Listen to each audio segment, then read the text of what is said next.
Okay, today we're going to do a demonstration of our 3D Printer Challenge print.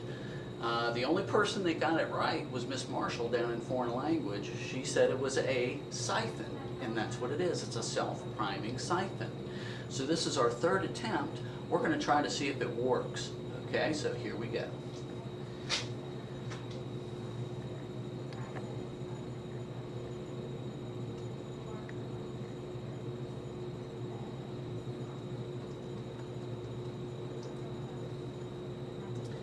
And so you can see it's draining the water from our container here, and it's just going into the sink there.